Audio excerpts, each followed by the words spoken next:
सर्दियों के मौसम में खिली धूप वाले दिनों का मजा ही कुछ अलग होता है। ऐसे ही एक दिन साहिल स्कूल जाते समय बहुत उत्साहित था। साहिल स्कूल की तरफ जा रहा था कि रास्ते में उसे सभी दोस्त भी मिल गए। साहिल, आज तो तुम बहुत उछल कूद कर स्कूल जा रहे हो। हाँ सबीना, आज स्कूल में बहुत मजा आने वाला है। ऐसा क्या होने वाला है? साहिल, क्या तुम आज की गतिविधि के बारे में उत्साहित हो? हाँ रोशनी, क्या तुम सबको याद नहीं? रोहित भैया ने कहा था कि हम सब आज बाहर बगीचे में जाकर गतिविधि करने वाले हैं। जैसे ही पहले पीरियड की घंटी बजी, रोहित भैया कक्षा में आए और उन्होंने सभी बच्चों से एक पंक्ति बनाकर बगीचे में चलने के लिए कहा। रोहित भैया, आज हम क्या करने वाले हैं? सही समय पर सवाल पूछा साहिल। बच्चों, पहले यहाँ सभी एक गोले में बैठ जाते हैं। आने वाली कला प्रदर्शनी के लिए हमें विभिन्न प्रकार के कला चित्र और शिल्प बनाने हैं। इस बार का विषय प्रकृति है। प्रदर्शनी के लिए क्या हम यहाँ बागीचे में से कुछ इस्तेमाल कर सकते हैं? हाँ रोहित भैया, यहाँ पर बहुत से सूखे पत्ते हैं, कंकर भी है। हम इन सब चीजों से बहुत कुछ बना सकते हैं। तो चलो पहले यह सामान एकत्रित करते हैं। सभी मिलकर सूखे पत्ते और छोटे छोटे कंकड़ एकत्रित करने में जुट गए। रोहित भैया ने एक बड़ा सा टब लाकर बगीचे में रख दिया। सभी बच्चों ने चुने हुए सामान को टब में डालना शुरू कर दिया। रोहित भैया, इस टब में सूखे पत्ते, कंकर और मिट्टी मिश्रित हो गए हैं। हाँ, हमें कला वस्तुएं बनाने में परेशानी हो सकती है। हमें इन सभी पदार्थों को अलग अलग करना चाहिए। मुझे अमन का सुझाव अच्छा लगा। हम इन सभी पदार्थों को पृथक कर सकते हैं। भैया, पृथक क्या होता है? साहिल, जब हम किसी पदार्थ को किसी मिश्रण से अलग करते हैं, उसे पदार्थों का पृथक्करण या पदार्थों को पृथक करना कहते हैं। रोहित ने सोचा, ये बहुत अच्छा मौका है सभी से पदार्थों के पृथक्करण के बारे में बात करने का। बच्चों, क्या कोई बता सकता है कि हम इस मिश्रण का पृथक्करण किस प्रकार करेंगे? यह तो आसानी से हो जाएगा। हम पत्ते उठाकर एक जगह रख सकते हैं और कंकड़ एक जगह। नीचे बस फिर मिट्टी रह जाएगी। बिल्कुल सही कहा सबीना। क्या हम अपने आसपास कुछ और ऐसे उदाहरण ढूंढ सकते हैं जहां हम इसी तरह से पदार्थों का पृथक्करण कर रहे हो? हाँ, माँ जब बाजार से थैले में भर के सब्जी लाती है तो सारी सब्जियाँ एक साथ मिल जाती हैं।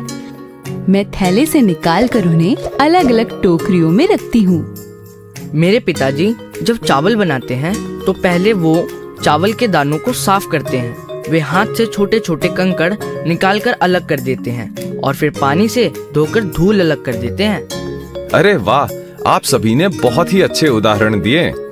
यह सब पदार्थों के पृथक्करण के ही उदाहरण हैं। पदार्थों को पृथक करने की विभिन्न प्रक्रियाएं होती हैं, जिसमें से सबसे आसान है हस्त चयन की प्रक्रिया।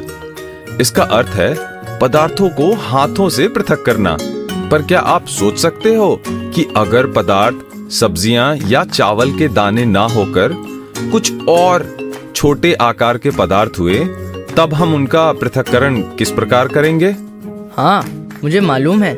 जब पिताजी चाय बनाते हैं तो वह उसमें से चाय पत्ती को छानकर अलग कर देते हैं। तो आपको क्या लगता है, क्या यह भी पदार्थों को पृथक करने की विधि है?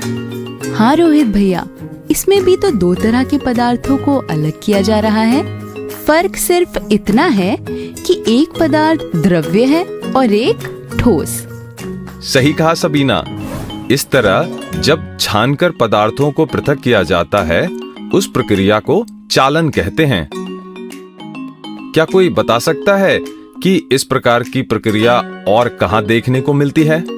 हाँ, जब हम रोटी बनाने से पहले आटे से अशुद्धियाँ छन्नी से अलग करते हैं। मैंने एक बड़ी सी चालन निर्माण स्थल पर भी देखी है। वह रेते में से कंकड़ को पृथक करने में मदद करती है। बहुत अच्छे। इसी तरह की अनेक प्रक्रियाओं द्वारा पदार्थों का पृथक्करण किया जाता है। ऐसी और क्या क्या प्रक्रियाएं हैं? पदार्थों को पृथक करने के लिए थ्रेशिंग या निष्पावन क्रिया का भी इस्तेमाल होता है। रोहित भैया ने अपनी मुट्ठी में टब में से कुछ कंकड़ निकाले। कंकड़ के साथ साथ कुछ रेत भी हाथ में आई। उन्होंने अपनी मुट्ठी खोलकर उस पर जोर से फूंक मारी और सारी रेत अलग हो गई तथा कंकड़ हाथ में रह गए। अरे वाह, ऐसा तो जब घर में गेहूं साफ करते हैं तब भी होता है। गेहूं के दानों को थाल में उछालकर फूंक मारने से उसमें मिली सारी मिट्टी निकल जाती है। और इसी प्रक्रिया को निष्पावन कहते हैं। जब दो अवयवों को पवन अथवा वायु की मदद से अलग किया जाए, उस प्रक्रिया को निष्पावन कहते हैं। क्या कोई बता सकता है कि किस प्रकार से दो अवयव पृथक हो जाते हैं?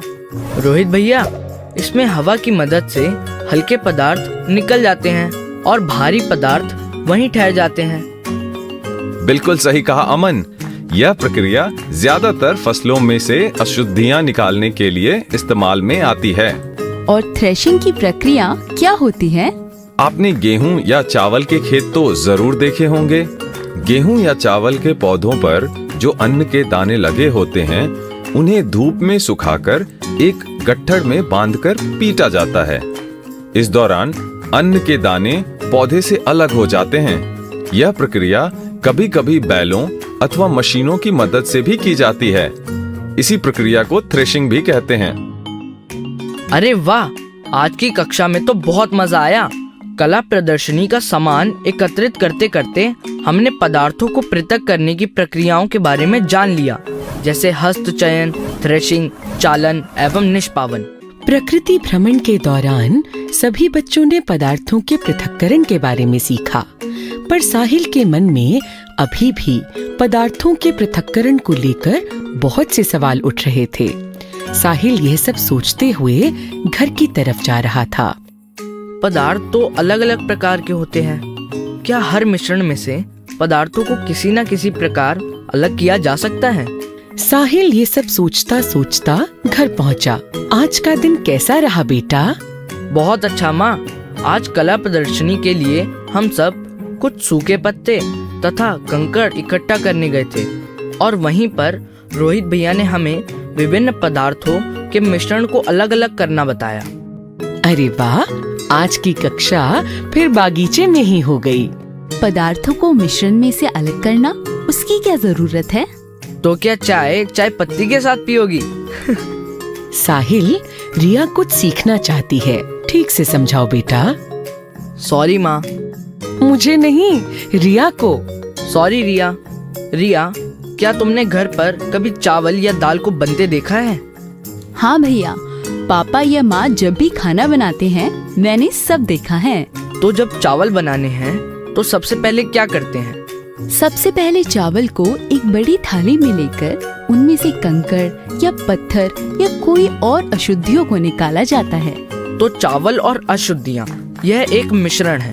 क्या उनको अलग अलग करना जरूरी है? हाँ, हम चावल में मिली अशुद्धियाँ थोड़ी ही खाएंगे। तो इसीलिए मिश्रण से पदार्थों को अलग करना जरूरी है।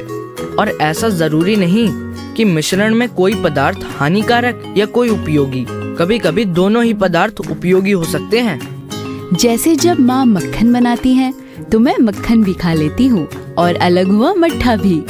साहिल और रिया बहुत जोर से हंसते हैं। अगर दोनों भाई बहन का हंसी खेल हो गया हो तो मेरे और पिताजी की मदद करोगे? हाँ। आज खाने में क्या बन रहा है? साहिल, आज खाने में बिरयानी और पकौड़े बन रहे हैं। माँ, पकोड़ों के साथ चटनी नहीं मिलेगी क्या? बिल्कुल बनेगी।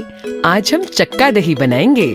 पिताजी बिरयानी की तैयारी में लग गए और माँ बिरयानी में डलने वाली सब्जियां काटने लगी। साहिल, जरा मुझे एक बड़ा बर्तन तो देना।